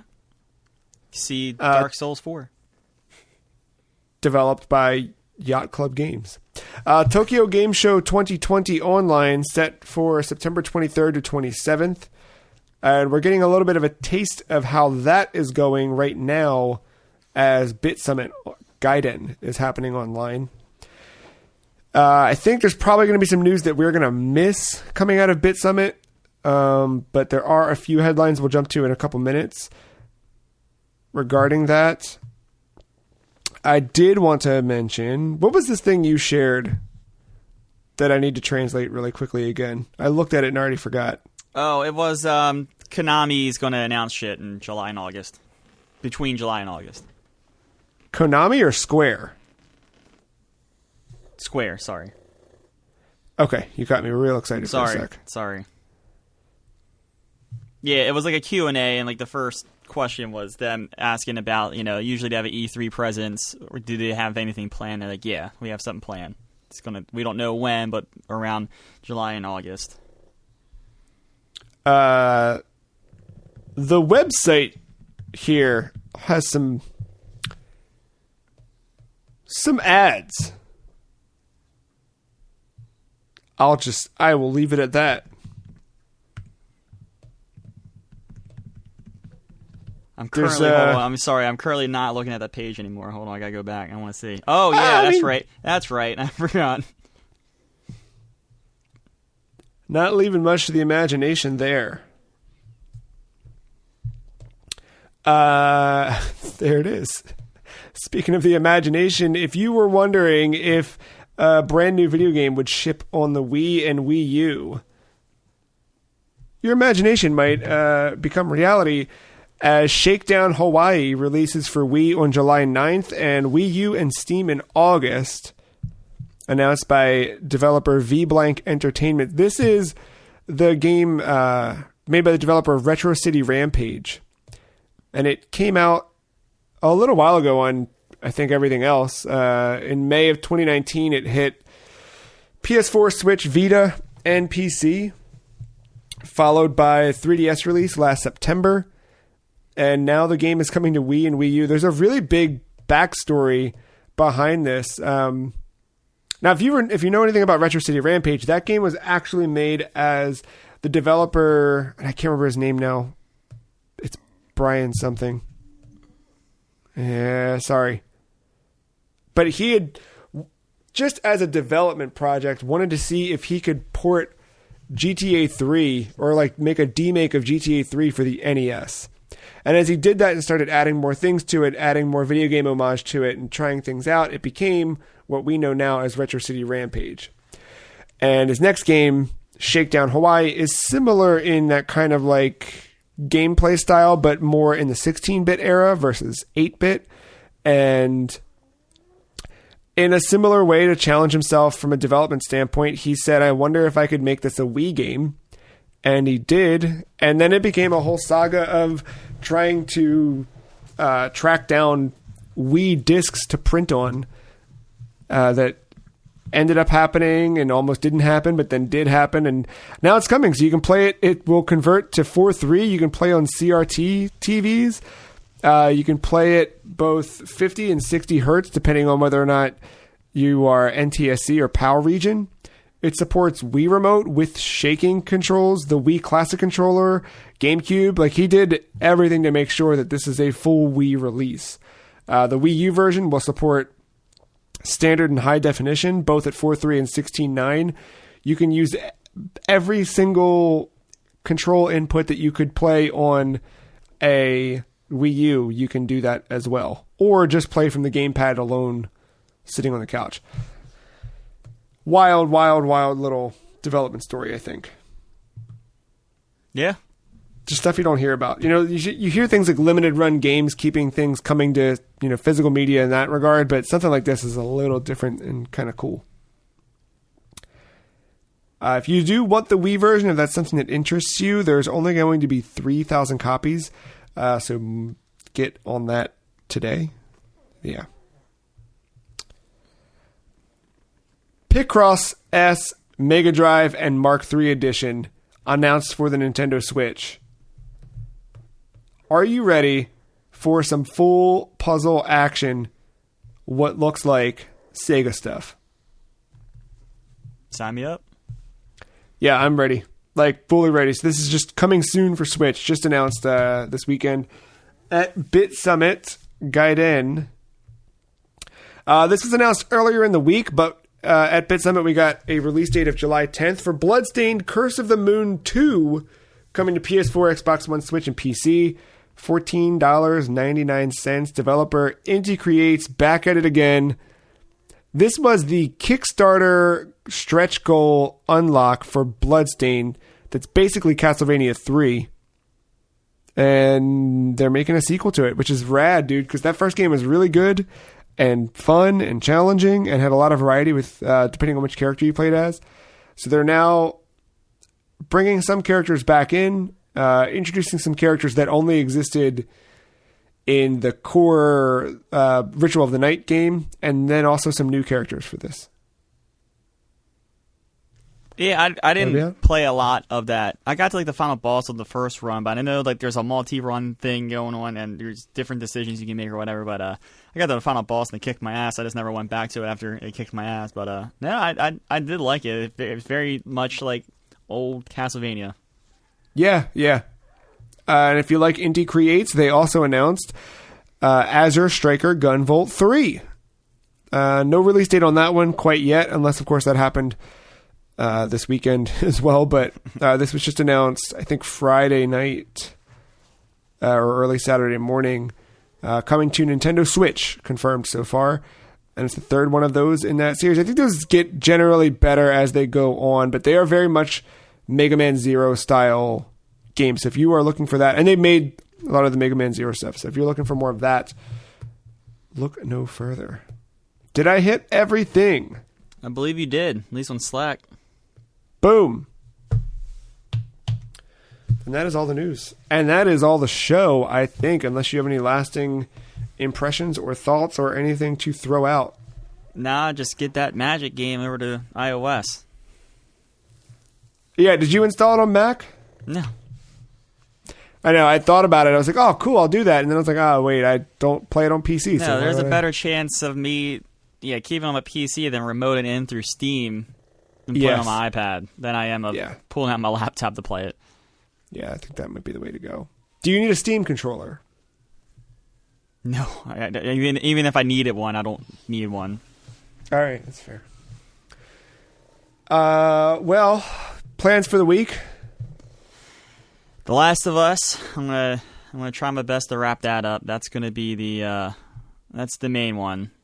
And then I haven't gotten into it yet because I want to complete The Last of Us beforehand. But I did purchase Death Become Us. What was that? What's that Danganronpa game? Oh yeah. Death. I keep wanting to call it Death Party, but I don't think that's the name of it. I forgot what it is. Shit, but I don't know how to search for it. Yeah, the new FMV game from the Danganronpa creator. I'm trying to find the name of it. That was one we talked about grabbing and playing instead of watching a movie or something. Just sit down and do that. Death Come True. Death Come True, that's the one. Yeah, but I purchased it when I was downloading Ninjala. I think it was like $15, and then I want to see that through. Yeah, that seems neat. I know tonight I will jump in and try out the Min Min release as it drops. I'm a little scared because Min Min seems to be a direct counter to my Incineroar. So yeah, because he's got to stay pretty much on the ground. And it's funny. When Mark and I were talking about it, he said he was like, "Yeah, he's like, we were wondering if she'd be dropped like day and date." Mm-hmm. And he was like, if she's out tonight, he's like, I'll fight you with Little Mac. And I'm like, yeah, that's a good counter too, because Little Mac's very much on the ground, but he's got to be really close where she needs to keep her distance to stay effective. So I think there's going to be some interesting matchups for that character. Suplex City, bitch. And then I got an email here, Matt, that says, thank you for your purchase apparently at some point since earlier in the show, I made a purchase of The Last of Us Part 2. So there you go. I think you'll like it. I think I will too. And again, I don't know why I wasn't there day one, but I think you just had that little bigger. Your thought was a little bit bigger, maybe. I don't know, but yeah, I get not being there day one because, like, like the entire week going up to that release, I was like, oh yeah, it's coming Friday. I wasn't like, it's coming, it's here. I was just like, it's coming, gotta play it. Yeah. So I don't know, but you got me intrigued and excited. So let's see what this thing is. Other than that, I got nothing. Yeah, I'm done. I'm gonna go get a bathrobe, hop some pools, stay wet. Nice. Just go from there. Try to see if I can wiggle out the lease I literally just signed to see if I can just stay there for free. If you keep yourself wet, they can't question it. That's what I always say. All right, well, we're gonna wrap it then. You can follow us on Twitter. The Free Cheese is at Some Free Cheese. Matt is at MattyIce131. I am at The Free Cheese. Go to thefreecheese.com. Type in "Why is Lightning Returns bad?" and read more about my thoughts on breaking the mold, staying away from the hive mind, making up your own opinions. That's everything I got. Yeah, I'm good. Thank you, Matt. Thank you, listener, for listening. We'll be back next week.